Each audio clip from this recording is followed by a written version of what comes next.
Davis, California. Dick Sands, the Boy Captain, by Jules Verne. Translated by Ellen E. Frewer. Part the Second, Chapter 5. White Ants. The storm had now burst in full fury, and fortunate it was that a refuge had been found. The rain did not fall in separate drops as in temperate zones, but descended like the waters of a cataract, in one solid and compact mass, in a way that could only suggest the outpour of some vast aerial basin containing the waters of an entire ocean. Contrary to the storms of higher latitudes, of which the duration seemed ordinarily to be in inverse ratio to their violence, these African tempests, whatever their magnitude, often last for whole days, furrowing the soil into deep ravines, changing plains to lakes and brooks to torrents, and causing rivers to overflow and cover vast districts with their inundations. It is hard to understand whence such volumes of vapour and electric fluid can accumulate. The earth, upon these occasions, might also seem to be carried back to the remote period which has been called the Diluvian Age. Happily the walls of the ant-hill were very thick. No beaver hut formed of pounded earth could be more perfectly watertight, and a torrent might have passed over it without a particle of moisture making its way through its substance. As soon as the party had taken possession of the tenement, a lantern was lighted, and they proceeded to examine the interior. The cone, which was about 12 feet high inside, was 11 feet wide at the base, gradually narrowing to a sugar-loaf top. The walls and partitions between the tiers of cells were no way less than a foot thick throughout. These wonderful erections, the result of the combined labour of innumerable insects, are by no means uncommon in the heart of Africa. Smeathman, a Dutch traveller of the last century, has recorded how he and 4 companions, all at one time, occupied the summit of one of them in Luende. Livingstone noticed some made of red clay, of which the height varied from 15 to 20 feet, and in Nyangwe, Cameron several times mistook one of these colonies for a native camp pitched upon the plain. He described some of these strange edifices as being flanked with small spires, giving them the appearance of a cathedral dome. The reddish clay of which the ant-hill was composed could leave no doubt upon the mind of a naturalist that it had been formed by the species known as Termes bellicosus. Had it been made of grey or black alluvial soil, it might have been attributed to the Termes mordax, or Termes atrox, formidable names that must awaken anything but pleasure in the minds of all but enthusiast entomologists. In the centre was an open space, surrounded by roomy compartments, ranged one upon another, like the berths of a ship's cabin, lined with the millions of cells that had been occupied by the ants. This central space was inadequate to hold the whole party that had now made their hurried resort to it. But as each of the compartments was sufficiently capacious to admit one person to occupy it in a sitting posture, Mrs. Weldon, Jack, Nan, and Cousin Benedict were exalted to the upper tier. Austin, Bat, and Actaeon occupied the next story, whilst Tom and Hercules and Dick Sands himself remained below. Dick soon found that the soil beneath his feet was beginning to get damp, and insisted upon having some of the dry clay spread over it from the base of the cone. "It is a long time," he said, "since we have slept with a roof over our heads, and I am anxious to make our refuge as secure as possible. It may be that we shall have to stay here for a whole day or more. On the first opportunity I shall go and explore. It may turn out that we are near the stream we are seeking, and perhaps we shall have to build a raft before we start again."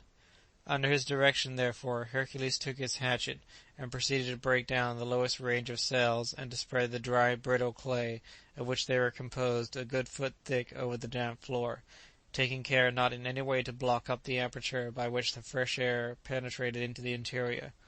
It was indeed fortunate that the termites had abandoned their home. Had it swarmed with its multitudes of voracious Neuroptera, the ant-hill would have been utterly untenable for human beings.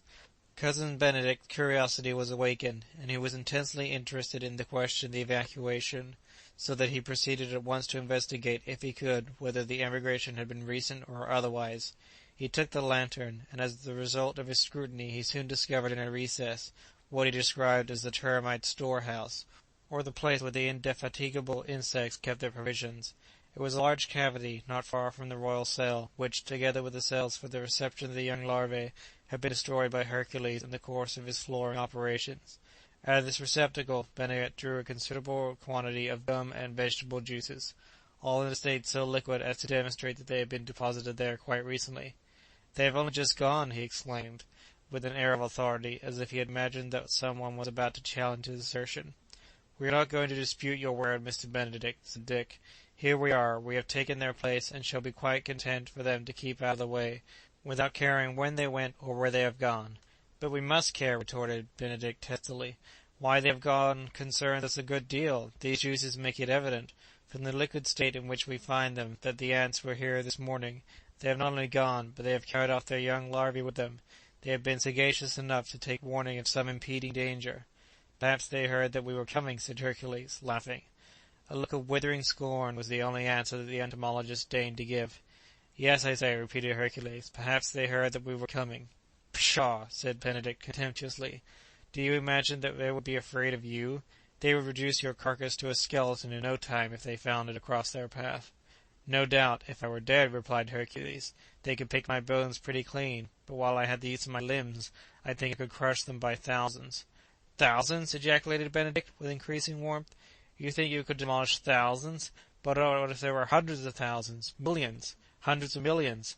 Alive as much as dead, I tell you, they wouldn't be long in consuming every morsel of you." During this brisk little discussion, Dick Sands had been pondering over what Benedict had said.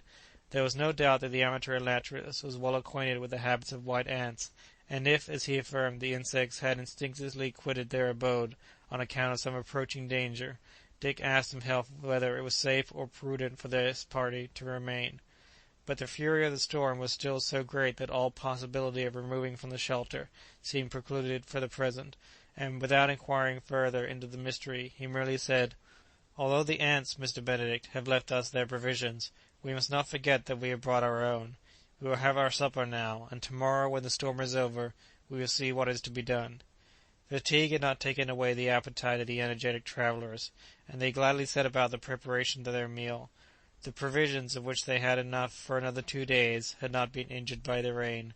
For some minutes the crunching of hard biscuit was the only sound to be heard. Hercules in particular seemed to pound away with huge jaws as with a pair of millstones. Mrs. Bottom was the only one of the party who ate little, and that little was only taken at Dick's earnest solicitation.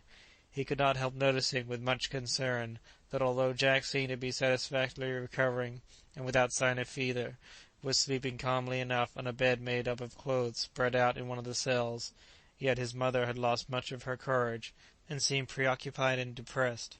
Cousin Benedict did due honour to the simple evening repast, not on account of its quantity or quality, but because it gave him an opportunity of holding forth upon the subject of termites.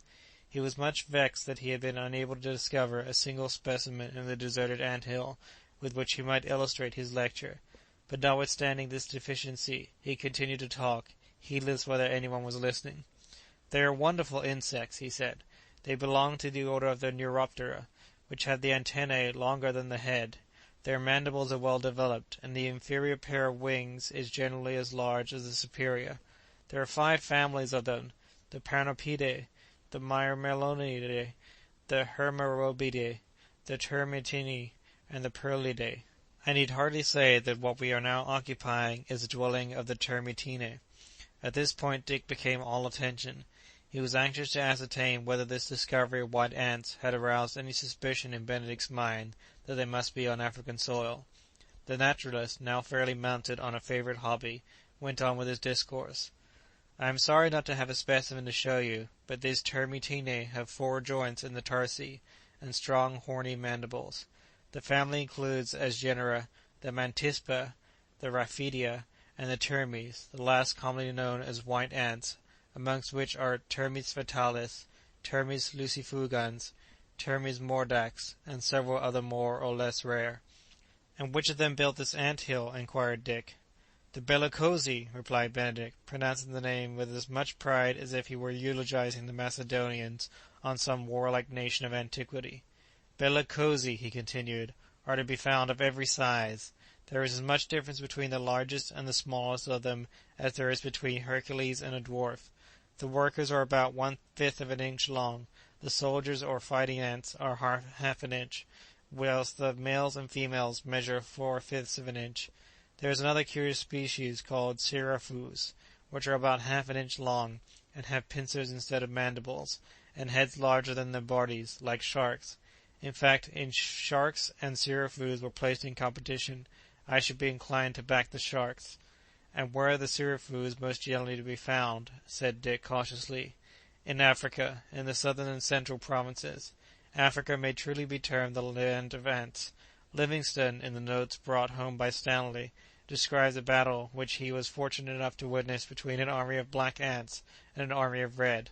The black ants, or drivers, which are what the natives call Sirafoos, got the best of it, and the red ants, or Tchungus, after a very resolute defence, were obliged to retire defeated, carrying their eggs and young ones with them. Livingstone avows that he never saw the warlike instinct so strongly developed as in these Sirafoos.